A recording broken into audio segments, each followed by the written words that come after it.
Hey, everybody. Welcome to Let's Talk About It. So, today's episode, we are talking about, you got it, you guessed it, obedience. What? We are talking about obedience and being obedient to God and what He is telling you to do. Right now, I'm actually reading and I've been studying the book of First Samuel. And I can't wait to read Second Samuel because Second Samuel is like all about David and his reign and everything else, and so much more. But the beginning, the first one, shows you a man who refused to be obedient to God.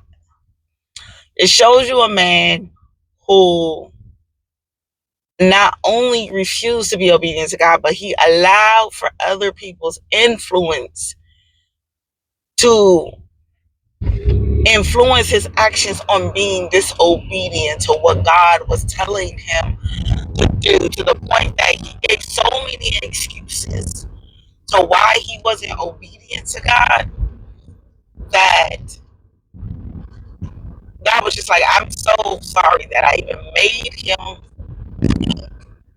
But he became king, and God told the people, this is the type of king you're going to have. And he fit the description. He fit the description. Anyhow, so this morning, God was just reminding me, not just about King Saul, because the disobedience is King Saul. If you ain't caught it yet, the person I was talking about was King Saul, not Paul. A lot of people get that mixed up between Saul, Paul, transfiguration, and um, and King Saul. King Saul was the one who chased David through the wilderness. And I just want to give y'all a little biblical insight right here.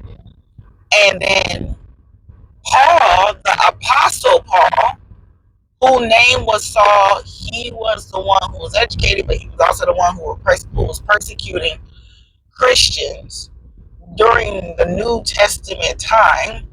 He was persecuting and killing Christians, and then he had an encounter with God. He had an encounter with Jesus. Once he had that encounter with Jesus, his eyes was open. Then he became one of the apostles, not the 12 disciples, but he became an apostle based upon his encounter and him now preaching the gospel all over to the Gentiles, because he was called to the Gentile because he was a Gentile. Um, so, and I mean, he was a Gentile metaphorically because he was not perfect. He was a sinful man who had committed murders and all those things.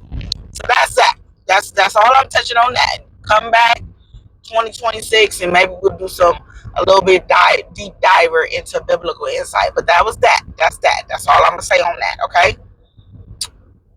So what God reminded me while I'm looking at David and David's early journey was, when he was a shepherd boy, he was obedient. He fought lions, tigers, bears, whatever was coming after the sheep, but he was obedient. When his daddy asked him to run an errand to his brothers, he didn't say, you go do it. Why I gotta go do it? All my brothers ain't even at war. So why I gotta go do it? Why they can't go do it? I'm out here taking care of the sheep by myself. Ain't nobody helping me. He didn't complain. He was obedient to the call. Ooh.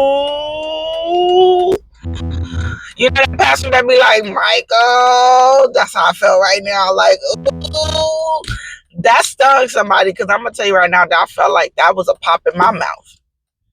David was obedient to the call, no matter what it was.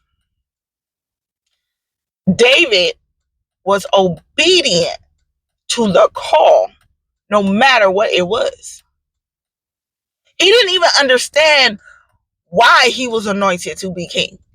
He didn't understand that the songs he was writing by himself, when he had some time alone to himself while he was tending to the sheep, that Those songs will probably eventually be in the Bible. He was worshiping and fighting in the wilderness to keep the sheep safe. He was not in the mind frame of one day he would be king. He was just being obedient. He was called to be a shepherd. He was being obedient. He didn't complain about it. His daddy called him to go take a snack pack.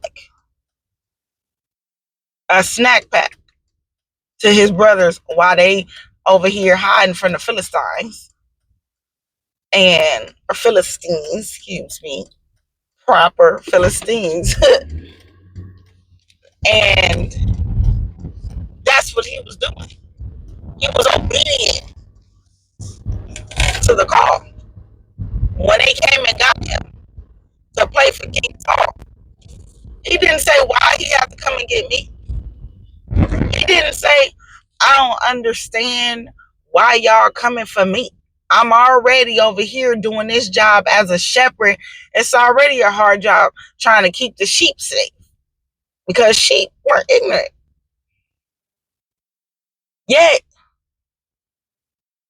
he went.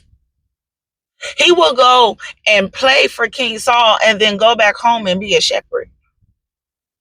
He didn't start playing for King Saul and then go back home and be like, I'm tired. I ain't going. Whoever I put in charge, everything good? All right, everything good. Okay, I'm finna go take a shower and I'm going to bed. No, he went right back to his position that God found him in. Obedience. Obedience is better than sacrifice. Your obedience to the call when God calls you is better than any sacrifice that you can ever get. No matter how God calls you. No matter how God called you. Some of us, we're so quick to want to have it right here, right now. That's that instant gratification that we've been for the years. That we are not obedient to where God called us to be. And God looking for us because we ain't in the position that he left us in, that we were supposed to be in. So when he first found us, where did God first find you? Did he find you in your prayer closet? Did he find you worshiping? Did he find you serving? Did he find you speaking and prophesying? Oh, maybe that was just me. Maybe that's just me. That's just me and Jesus.